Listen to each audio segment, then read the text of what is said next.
नमस्कार दोस्तों, हिंदी साहित्य वाला के ऑनलाइन प्लेटफॉर्म पे आप लोगों का स्वागत है।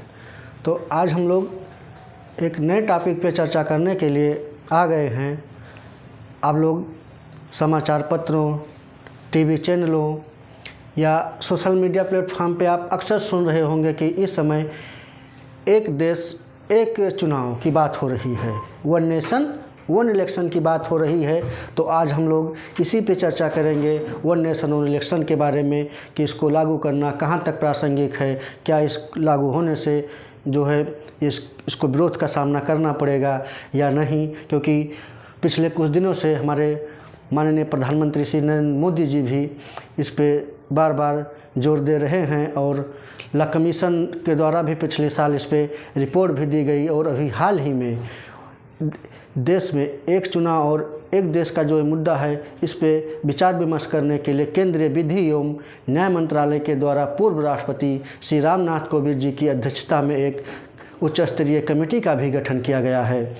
तो जैसा कि एक देश एक चुनाव सुनकर ही लग रहा है कि देश में एक ही चुनाव होने चाहिए। जैसे कि आप लोग जानते हैं कि हमारे देश में लोकसभा और विधानसभाओं के चुनाव होते रहते हैं, जिनका कार्यकाल 5 साल होता है, लेकिन ये एक साथ न होकर अलग अलग अवधियों में होते रहते हैं।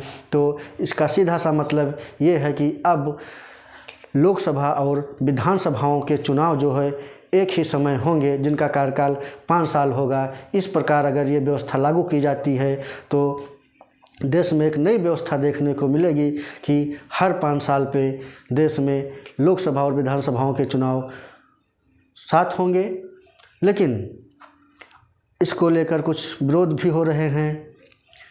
अगर हम इसके पृष्ठभूमि के बारे में अगर थोड़ा देखें, जो है एक देश एक चुनाव के पृष्ठभूमि के बारे में अगर देखें, तो इसकी मांग पिछले काफ़ी सालों से उठाई जा रही है। तो आइए हम चर्चा करते हैं। वन नेशन वन इलेक्शन, ये हमारा मुद्दा है। मतलब एक राष्ट्र एक चुनाव।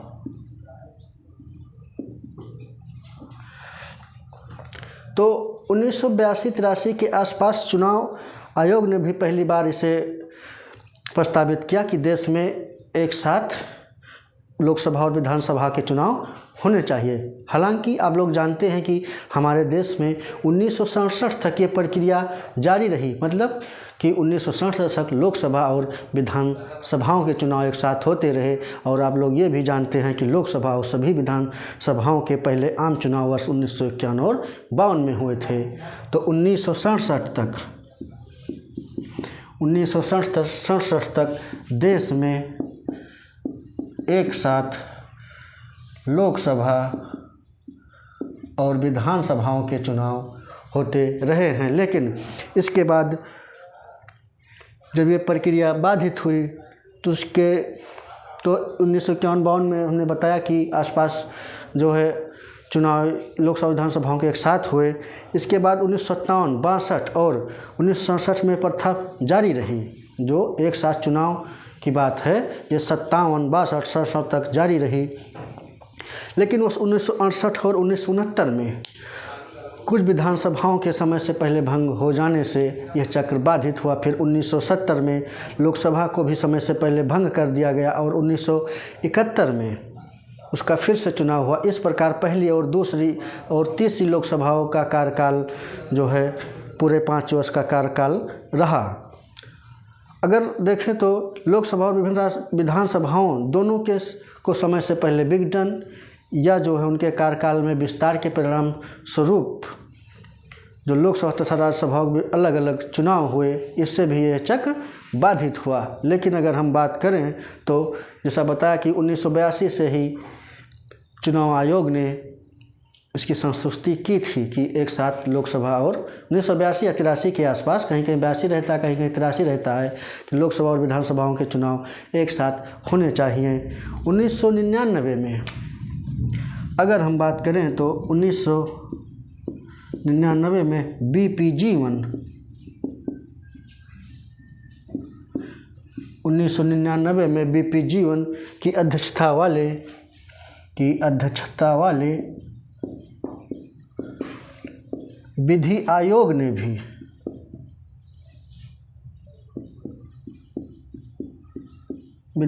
ने भी एक साथ चुनाव कराने की बात कही। फिर 2018 में जस्टिस बीएस चौहान की अध्यक्षता वाले विधि आयोग ने ड्राफ्ट रिपोर्ट में एक साथ चुनाव कराने की बात कही।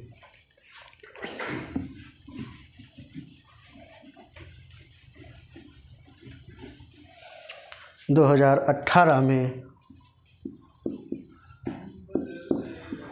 जस्टिस बीएस चौहान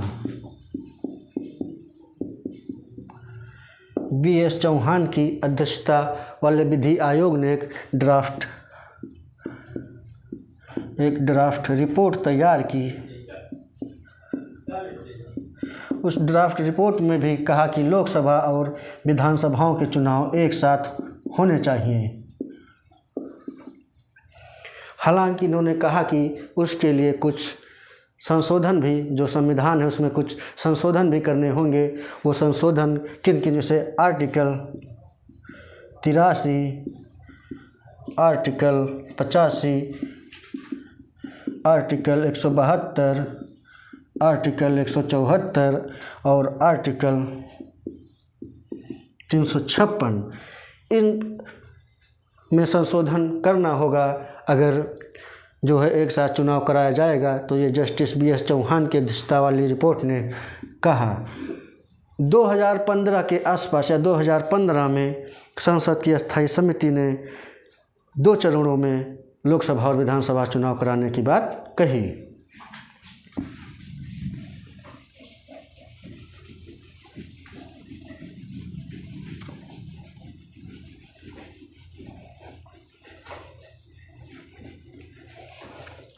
2015 में संसद की अस्थायी समिति ने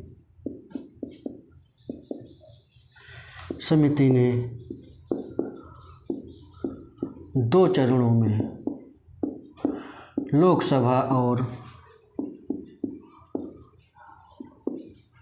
लोकसभा और विधानसभा चुनाव कराने की बात कही। देखिए, जो अभी बात हो रही है देश में एक साथ लोकसभा और विधानसभा चुनाव कराने के साथ, तो कुछ विशेषज्ञों का मानना है या कहना है कि एक साथ चुनाव कराने का मतलब यह है कि देश में एक ही दिन एक ही पोलिंग बूथ पर जो है चुनाव कराए जाएंगे। लेकिन कुछ विशेषज्ञों का कहना है नहीं, ये चुनाव तो एक साथ होंगे लेकिन ये विभिन्न चरणों में होंगे। अधिकांश विशेषज्ञों का यही कहना है कि चुनाव एक साथ होंगे लेकिन वो विभिन्न चरणों में होंगे। अब आइए हम जानते हैं कि एक देश में एक चुनाव होने के में कितना विरोध हो रहा है, कितने उसके समर्थन में लोग अपनी राय दे रहे हैं। तो हम पक्ष और विपक्ष पे चर्चा करते हैं। पक्ष पहले हम देखते हैं।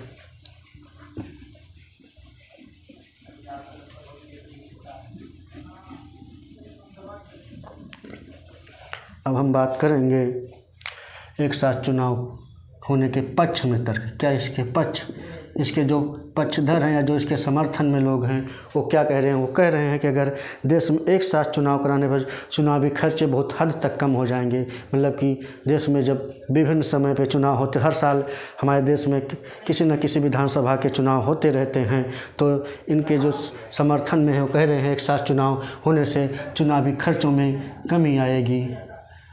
चुनावी खर्चों में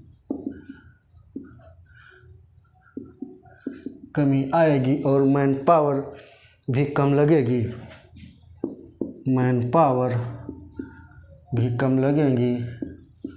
जैसा आप जान रहे हैं कि एक साथ चुनाव होने से अधिक संख्या में मतदान कर्मियों की भी आवश्यकता होती है। और अगर हम देखें एक साथ चुनाव होने से जो सुरक्षा बल और मतदान कर्मी हैं, इनको भी जो है बड़ी संख्या में जो है नियुक्ति इनकी की जाती है, जिससे परिवहन लागत भी कम आएगी अगर एक साथ चुनाव होते हैं। और ये अगर इधर उधर इनका जो है ट्रांसफ़र भी, मतलब चुनाव जब बार बार चुनाव होते रहते हैं तो इनकी ड्यूटी चुनाव में ही रहती है, तो ये अपने काम में भी ध्यान नहीं दे पाते हैं। और हम देखते हैं कि हमारे देश में 85 करोड़ मतदाता हैं और चुनाव जब होता है तो चुनाव कराने के लिए 1 करोड़ से अधिक मतदान कर्मियों की आवश्यकता होती है और 10 लाख से अधिक पोलिंग बूथ बनाए जाते हैं। और आप देखते हैं कि इन मतदान कर्मियों में अध्यापक,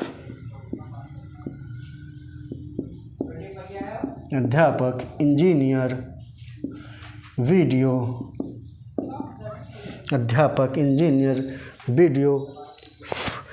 जो है और सुरक्षाकर्मी, इन सब की जो है आवश्यकता होती है। लेखपाल भी इसमें अपना योगदान देते हैं।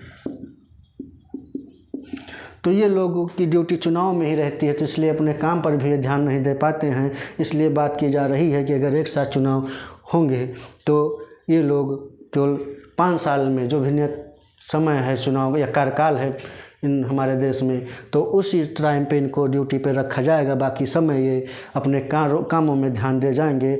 और ये बात की जाती है कि जब आदर्श आचार संहिता लगती है तो ये सरकार की कार्यकारिणी को भी प्रभावित करती है, जिससे न तो किसी नई महत्वपूर्ण नीति की घोषणा की जा सकती है, ना ही उनका क्रियान्वयन किया जा सकता है।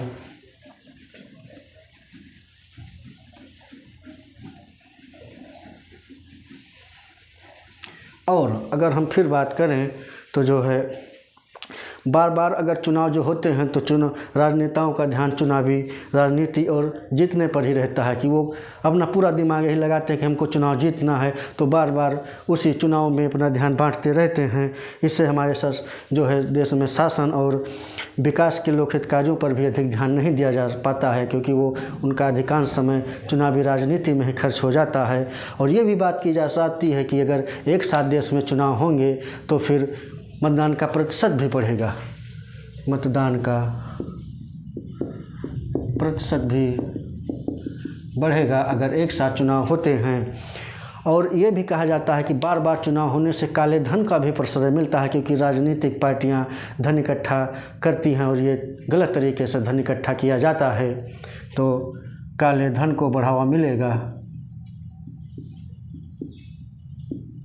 क्योंकि जब बार बार चुनाव होते हैं तो काले धन को बढ़ावा मिलता है, क्योंकि चुनावी रैली में या चुनावी खर्च को वहन करने के लिए इन पार्टियों के द्वारा पैसे इकट्ठा किए जाते हैं जो गलत तरीके से, तो काले धन को बढ़ावा मिलता है। तो और ये जो है इसलिए एक साथ चुनाव कराया जाए।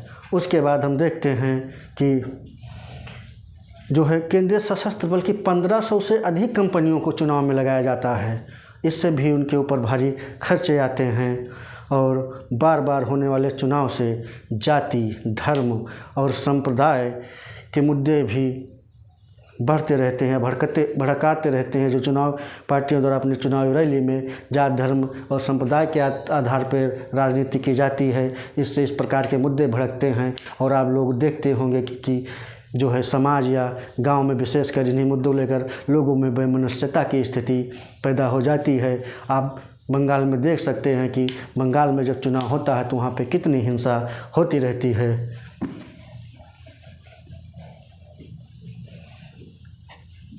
और देखिए, चुनाव जब चुनाव होते हैं तो सरकारों का ध्यान केवल लघु अवधि की लोक लुभावनी योजनाओं पर उनका ध्यान केंद्रित रहता है कि वो किस प्रकार के छोटी छोटी योजनाओं का लाभ देकर वोट अपना लें जो है, और मुफ्त की चीज़ें बांटते रहते हैं। इसलिए जो है वो कामों पर अपना ध्यान नहीं दे पाते हैं, जो है प्रशासनिक दक्षता पीछे रह जाती है। और ये जो चीज़ें होती हैं ये आर्थिक रूप से अनुत्पादक होती हैं, लेकिन राजनीतिक रूप से ये लाभकारी होती हैं। और बात हो रही है कि अगर एक साथ चुनाव होंगे तो जो है चुनाव में कानून और जो है संविधान में संशोधन करना पड़ेगा जो है, लेकिन विशेषज्ञों का मानना है कि ये संशोधन संसद के द्वारा आसानी से किए जा सकते हैं और इसमें राज्यों की अनुमति लेने की ज़रूरत नहीं है। तो जो चुनाव जो संविधान में या कानून में जो संशोधन होंगे वे संसद के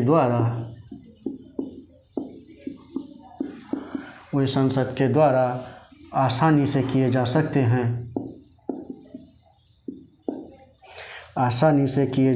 हैं,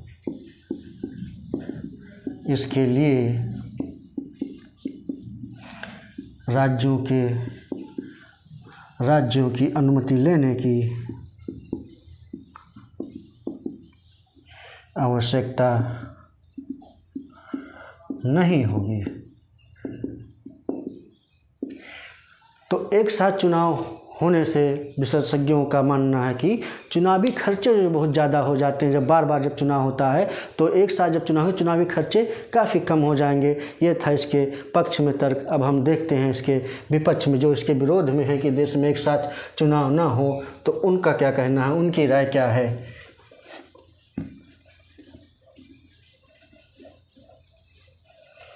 अब हम आते हैं इसके विपक्ष में, देखते हैं कि विपक्ष क्या कह रहा है, विपक्ष में क्या तर्क है।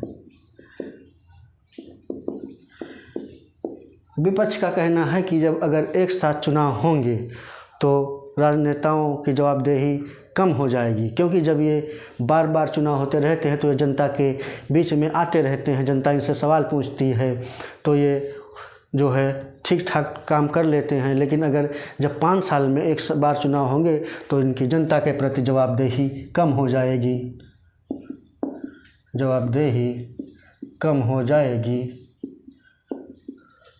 और ये भी कहा जाता है कि जब एक साथ चुनाव होंगे तो जो लोग हैं वो राष्ट्रीय मसलों को भी ध्यान में रख कर क्षेत्रीय दलों को चुनते हैं। अगर एक साथ चुनाव होंगे तो इसमें ज़्यादातर फ़ायदा जो है बड़ी पार्टियों के, राष्ट्रीय पार्टियों को होगा, क्षेत्रीय पार्टियों को नुकसान होगा। मतलब राष्ट्रीय पार्टी को फ़ायदा और क्षेत्रीय पार्टियों का नुकसान, क्योंकि जब राष्ट्रीय मसलों को ध्यान में रखते हैं तो अपने हिसाब से भी क्षेत्रीय दलों को भी चुन लेते हैं। अगर एक साथ चुनाव कहते हैं कि अगर एक साथ, विशेषज्ञों का कहना, अगर एक साथ चुनाव होंगे तो या तो राज्यों की विधानसभाओं को आगे बढ़ाना होगा या फिर उनके कार्यकाल में जो है कटौती करनी होगी, क्योंकि अगर उनके कार्यकाल में वृद्धि करते हैं तो जब एक साथ चुनाव होंगे तो अन्य भागों में जो नियत तिथि को चुनाव होंगे तो उसी हिसाब से उनके कार्यकाल में वृद्धि करनी पड़ेगी, जो कि लोकतंत्र और संघवाद को कमज़ोर करेगा। तो ये विधानसभाओं के कार्यकाल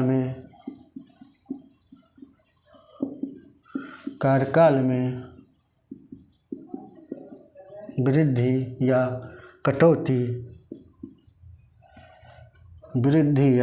कटौती संघवाद और लोकतंत्र को कमज़ोर करेगा, तो ये विशेषज्ञों का मानना है। आप लोगों को जो लगता है मेन पॉइंट नोट करनी है तो आप लोग नोट करते चलिए या स्क्रीनशॉट लेते चलिए।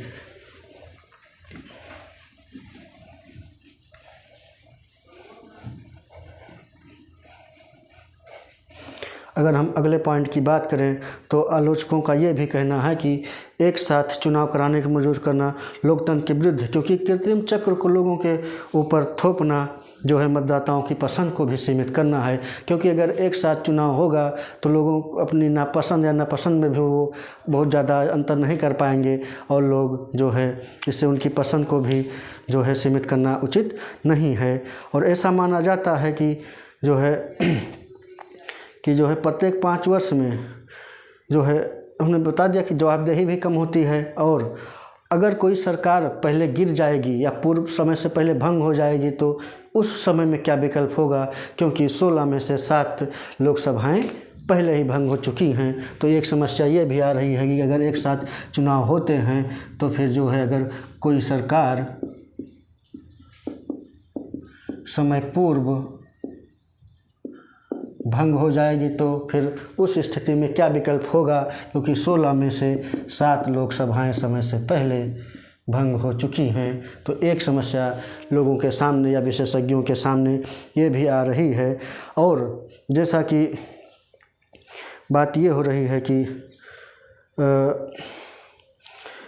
खर्चों की बात कि अगर एक साथ चुनाव होंगे तो खर्चे बहुत आएंगे, लेकिन लोगों का ये भी कहना है कि एक साथ चुनाव होने से खर्चे में कोई कमी नहीं होगी, बल्कि खर्चे बढ़ ही जाएंगे। तो अगर इसमें देखें तो जो है विधि आयोग के अनुसार विधि आयोग ने कहा कि अगर 2019 से ही अगर ये व्यवस्था लागू होती, उसने एक अनुमान लगाया कि खर्चों को लेकर जैसे बात हो रही थी कि एक साथ चुनाव होंगे तो खर्चे बहुत जो है ज़्यादा नहीं होंगे, क्योंकि अलग अलग जब चुनाव होते थे तो खर्चे बहुत ज़्यादा आ जाते थे। तो विधि आयोग ने एक अनुमान लगाया कि अगर एक साथ चुनाव होंगे तब भी खर्चे बहुत ज़्यादा होंगे, क्योंकि उसने कहा कि अगर 2019 से ही ये व्यवस्था लागू होती तो 2019 में एक साथ चुनाव कराने से लगभग 4500 करोड़ रुपए का खर्चा आता। 2019 में अगर ये व्यवस्था 2019 से ही लागू होती तो एक साथ चुनाव कराने में लगभग 4500 करोड़ रुपये का खर्चा आता। और अगर यही प्रक्रिया आगे भी जारी रहती तो पुरानी ईवीएम को बदलने में 2024 में जो है 1751 करोड़ रुपए का खर्चा आएगा। 2024 में आता। अगर 2024 में अगर एक साथ चुनाव कराया जाता, अगर ये व्यवस्था लागू होती तो फिर जो है 2024 में पुरानी ईवीएम को बदलने में 1751 करोड़ रुपए का खर्चा आता। यही व्यवस्था अगर 2029 में देखते तो जो है 2029 और 2034 में देखें तो 2029 में 2017 करोड़ रुपए का खर्चा आता और 2034 में जो है 13,981 करोड़ रुपए खर्च करने होंगे। 81 करोड़ रुपए खर्च करने होंगे। तो चुनाव आयोग अनुमान लगाया, अपनी जो है चुनाव आयोग ने जो है कहा कि अगर 2019 से ही देश में एक साथ चुनाव होते तो चुनाव खर्चे में कम नहीं, क्योंकि अगर 2019 से चुनाव होते तो 2019 में इतना खर्चा आता और फिर पुरानी ईवीएम को बदलने में 2024 में 1751 करोड़ रुपए का खर्चा आएगा, 2029 में 2017 करोड़ रुपए का खर्चा आएगा और 2034 में 13,981 करोड़ रुपए का खर्चा आएगा। तो जो खर्चे कम होने वाले थे ऐसी कोई बात ही नहीं है, क्योंकि खर्चे उसमें भी होते थे और खर्चे इसमें भी होते थे। और जो हमने बताया कि संविधान में ये व्यवस्था लागू करने के लिए संविधान में कुछ संशोधन करने होंगे, तो बहुतों को इस पर आपत्ति भी हो सकती है। संविधान में संशोधन होंगे तो बहुतों को आपत्ति भी हो सकती है। जो है नोट कर लीजिए आप लोग, आगे देखते हैं जो है क्या होता है।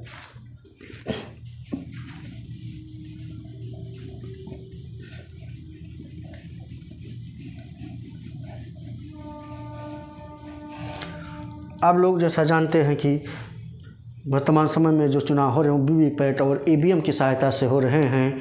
अगर एक साथ चुनाव होंगे तो हमको और अधिक वीवीपैट और ईवीएम की आवश्यकता होगी, क्योंकि और एक वीवीपैट और ईवीएम का जो है समय लगभग 15 वर्षों से ज़्यादा नहीं है। तो इस प्रकार एक ईवीएम या वीवीपैट से 3 या 4 चुनाव कराए जा सकते हैं। और इस समय अगर हम देखते हैं तो हमारे यहाँ 20 लाख वीवीपैट हैं।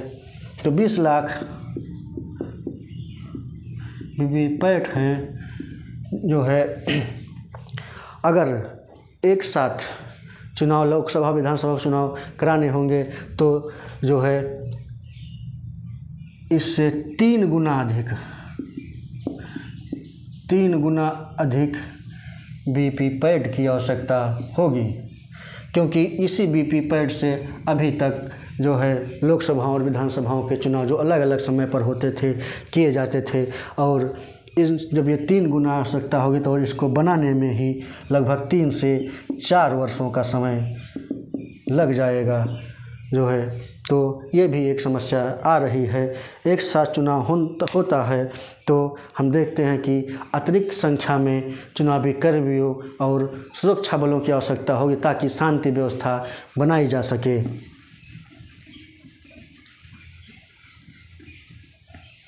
जब एक साथ चुनाव होंगे तो हमको अधिक चुनाव कर्मियों जो चुनाव में ड्यूटी लगती है उन कर्मियों की और सुरक्षा बलों की अधिक आवश्यकता होगी ताकि शांति व्यवस्था को बनाया जा सके और मतदान को सुचारू रूप से संपन्न किया जा सके। तो ये था इसके पक्ष और विपक्ष में तर्क। अच्छा, बात आ रही है कि संविधान में संशोधन करना होगा, तो हम देख लेते हैं किस किस संविधान कौन सा संशोधन करना पड़ेगा, क्या उसके अंतर्गत क्या क्या आता है, क्या संशोधन है, तो संक्षिप्त में उसको भी देख लेते हैं।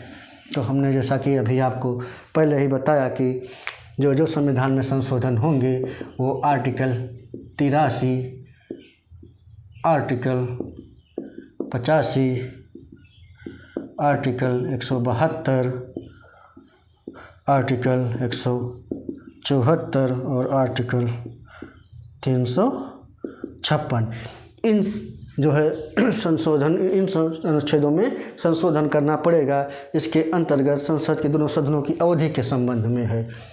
अनुच्छेद 83 में संसद के दोनों सदनों की अवधि के संबंध में ये है। और आर्टिकल 85 राष्ट्रपति द्वारा लोकसभा के विघटन से संबंधित है। और आर्टिकल 172 जो है राज्य विधानसभाओं की अवधि से संबंधित है, राज्य विधानसभाओं की अवधि से संबंधित है। और आर्टिकल 174 ये राज्य विधानसभाओं के विघटन से जो है संबंधित है, राज्य विधानसभाओं के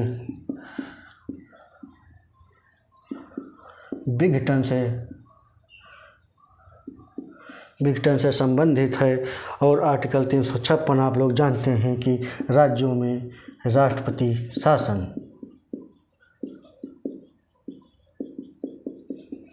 तो इन संविधान संशोधनों में जो है संविधान के जो अनुच्छेद हैं इसमें हमको संशोधन करना पड़ेगा। तो ये भी एक समस्या आ रही है। हालांकि विशेषज्ञों का मानना है कि ये संविधान संशोधन जो है ये संसद के द्वारा आसानी से किए जा सकते हैं, इसमें राज्यों के परमिशन लेने की कोई आवश्यकता नहीं है। अगर हम ये तो था हमारे देश के परिप्रेक्ष्य में कि जो है एक साथ चुनाव कराने में क्या दिक्कतें आएंगी, क्या दिक्कतें नहीं आएंगी, ये कितना प्रासंगिक होगा। अगर हम विदेशों में बात करें तो जो है दक्षिण अफ्रीका में राष्ट्रीय संसद और प्रांतीय विधानसभाओं के चुनाव भी एक साथ होते हैं और स्थानीय निकायों के चुनाव 2 साल बाद होते हैं। तो दक्षिण अफ्रीका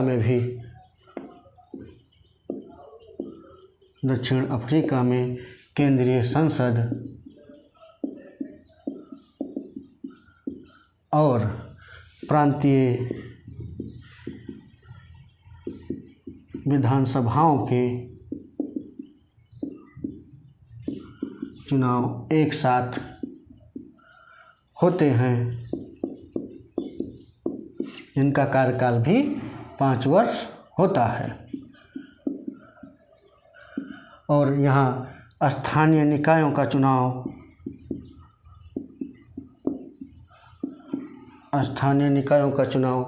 2 वर्ष बाद होता है।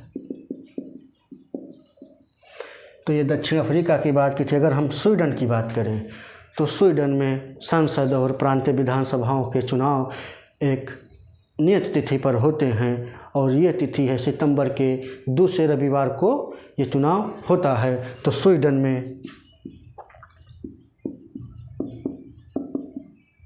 संसद और प्रांतीय विधानसभाओं के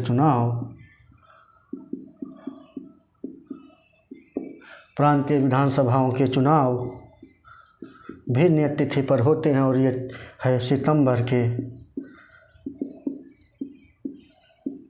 दूसरे रविवार को यहाँ पर। और यहाँ जो ये सरकार का कार्यकाल है वो 4 वर्ष का होता है। यहाँ जो कार्यकाल है सरकार का वो 4 वर्ष का होता है और 4 वर्ष बाद संसद और प्रांतीय विधानसभाओं के चुनाव होते हैं, वो भी सितंबर के दूसरे रविवार को। ये फिक्स है कि इस टाइम पर चुनाव करवा लेने। अगर हम ब्रिटेन की बात करें आगे,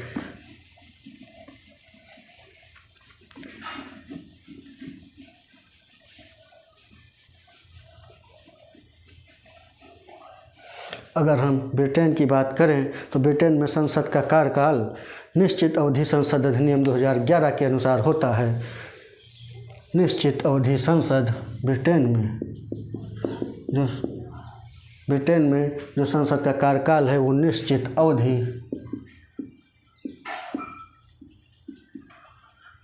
अवधि संसद अधिनियम 2011 निश्चित अवधि संसद अधिनियम 2011 के अनुसार निर्धारित होता है। तो ये भी हवाला दिया जा रहा है कि विदेशों में भी एक साथ जो है प्रांतीय विधानसभाओं और संसद का चुनाव एक साथ होता है, तो अपने यहाँ क्यों नहीं होना चाहिए। तो ये था इसके पक्ष विपक्ष में जो है कि होना चाहिए नहीं होना चाहिए। हालांकि जो व्यवस्था आगे बनेगी, जो पार्टी मीटिंग, क्योंकि प्रधानमंत्री के द्वारा पार्टी मीटिंग भी बुलाया गया था, जो है कुछ विपक्षी दलों ने इसको नकारा, लेकिन इस पे जो है यही अनुशंसा हुई कि देश में लोकसभा और विधानसभाओं के चुनाव एक साथ होना चाहिए। हालांकि इस एक साथ चुनाव कराने की अवधारणा को लागू करने के लिए संविधान और अन्य कानून संशोधनों की आवश्यकता होगी, ये तो आप लोग जान रहे हैं। लेकिन कार्य इस प्रकार किया जाना चाहिए कि जो है संघ लोकतंत्र और संघवाद के मूल सिद्धांतों को चोट ना पहुँचे, क्योंकि अगर एक साथ चुनाव होते हैं तो आप लोग जानते हैं कि जो है कानूनों और संविधान में कुछ संशोधन करना होगा। लेकिन इतना ध्यान रखना है कि ये हमारे देश के जो है संघवाद और लोकतंत्र की आस्था को चोट ना पहुंचाए। तो ये आज हमारा टॉपिक ये ख़त्म होता है। ये कई दिनों से ये मुद्दा चर्चा में था, आप लोग न्यूज़पेपर वगैरह में सुने होंगे, तो हमने कहा इस पर भी एक क्लास ले ली जाए। तो ठीक है, आप लोग इसको अच्छे से तैयार कर लीजिए। तब तक के लिए धन्यवाद। मिलते हैं नेक्स्ट समय पर।